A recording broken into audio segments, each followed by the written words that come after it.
अस्सलामुअलैकुम प्यारे बच्चों, एक नई कहानी के साथ आपके सामने हाजिर खिदमत हूँ।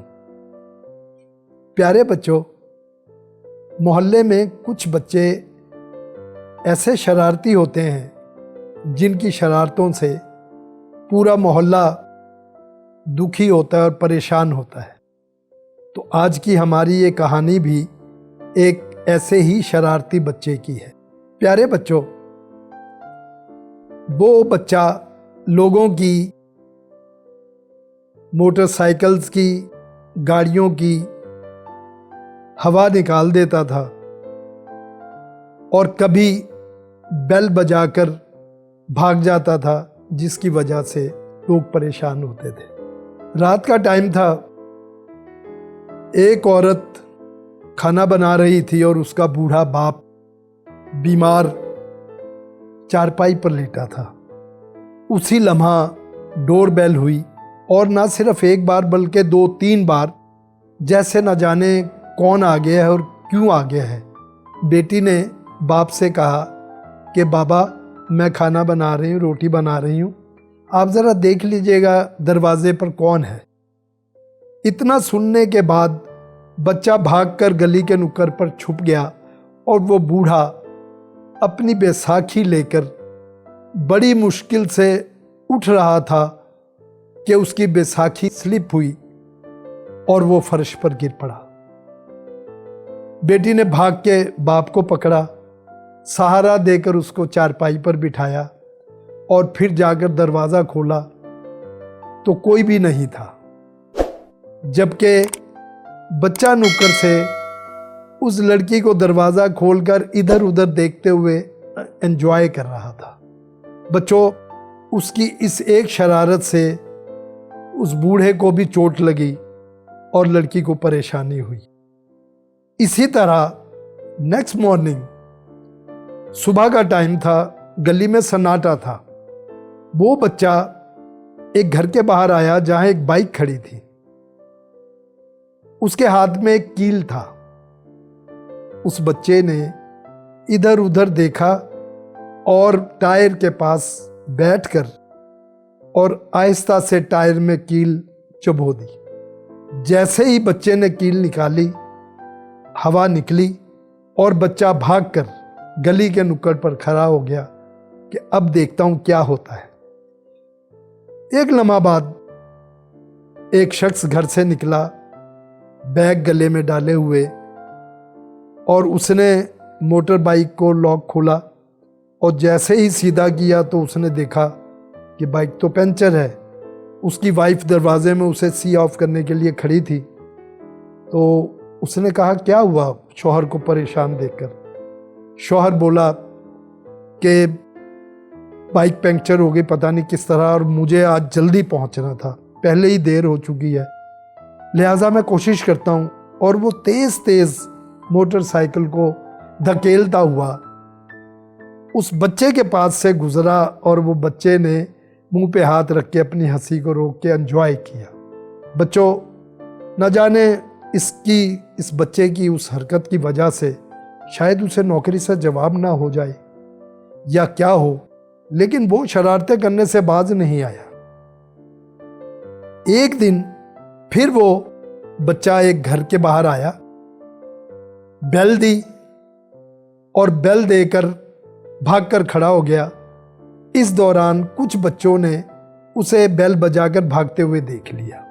जब बेल बजने के बाद वो छुपा जाकर, तो उस घर से दरवाज़ा खुला और एक शख्स बाहर आया।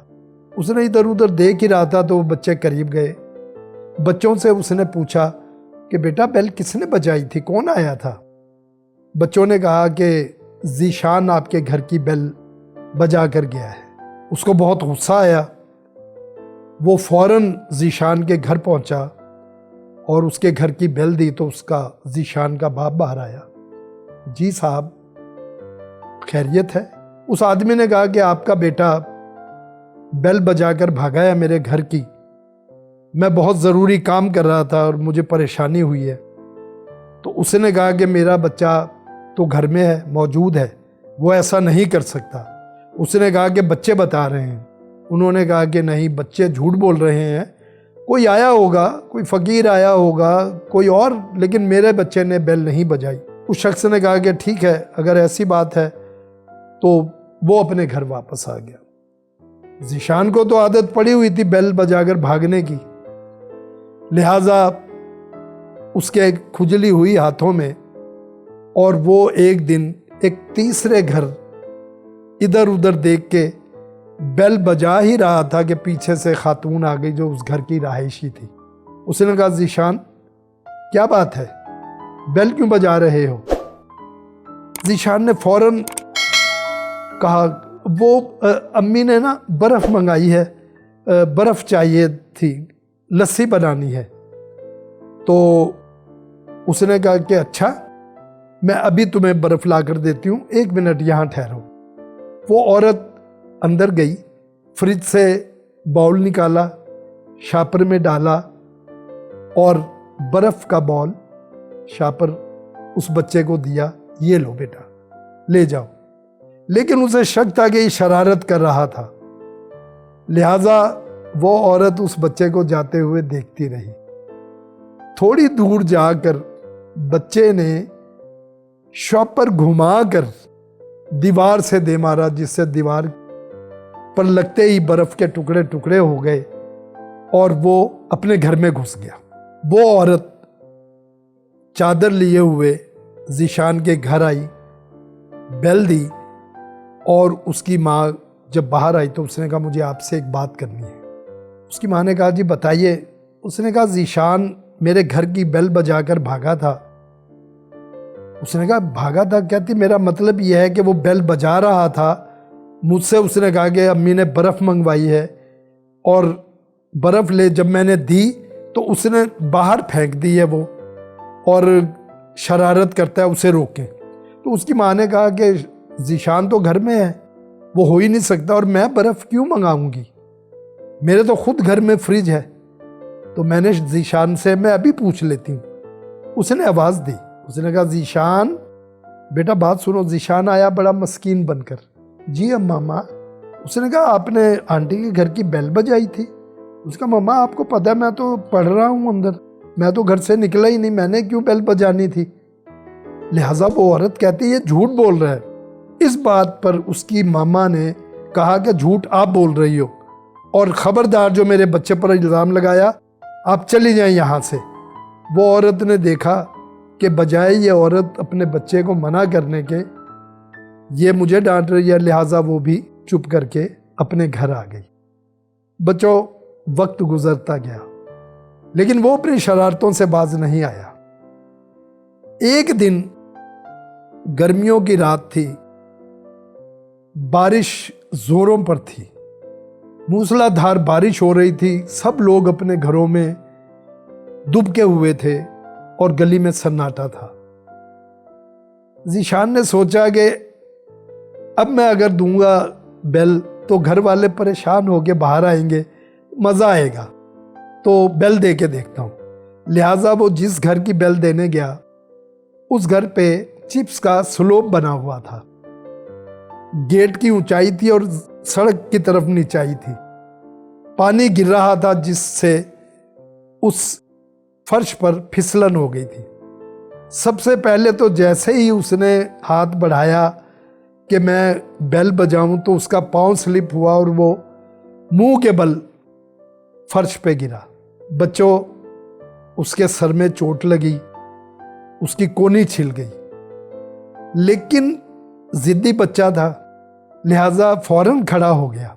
उसने इधर उधर देखा और अपनी चोट का एहसास ना करते हुए फिर भी उसने अपना शौक पूरा करने के लिए जैसे ही बेल पर हाथ रखा, तो बेल में पानी जाने की वजह से बेपनाह करंट आ रहा था। ज़ीशान का हाथ उस बेल के साथ चिमट गया और ज़ीशान थर थर कांपने लगा। फाइनली करंट ने झटका देकर उसे फर्श पर फेंका। ज़ीशान फर्श पर गिरकर तड़पने लगा। काफ़ी देर तड़पता रहा। कुछ देर बाद मोहल्ले का एक शख्स करीब से गुजरा तो उसने देखा कि ये कौन बच्चा है जो फर्श पर गिरा तड़प रहा है। उसने देखा कि वो ज़ीशान है, तो उसने बच्चे को उठाया और देखा कि अभी सांस बाकी हैं, तो वो फौरन ज़ीशान के घर पहुंचा और उसके माँ बाप को इतला दी। माँ बाप ने फौरन गाड़ी निकाली, ज़ीशान को हॉस्पिटल लेकर गए, जहां बर वक्त इमदाद की वजह से और इलाज की वजह से ज़ीशान की ज़िंदगी बच गई और ज़ीशान को एहसास हो गया कि ये शरारत की वजह से कुछ और भी हो सकता था, उसकी जान भी जा सकती थी।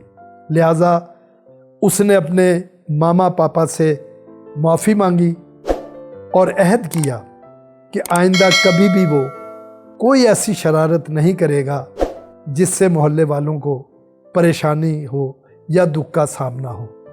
तो बच्चों, इस कहानी में नसीहत और सबक ये है कि कभी कोई ऐसी शरारत नहीं करनी चाहिए कि जिसकी वजह से खल्क़े खुदा को कोई तकलीफ़ पहुँचे या दुख पहुँचे। आप लोगों का हाफिज़ व नासिर। अल्लाह हाफिज़।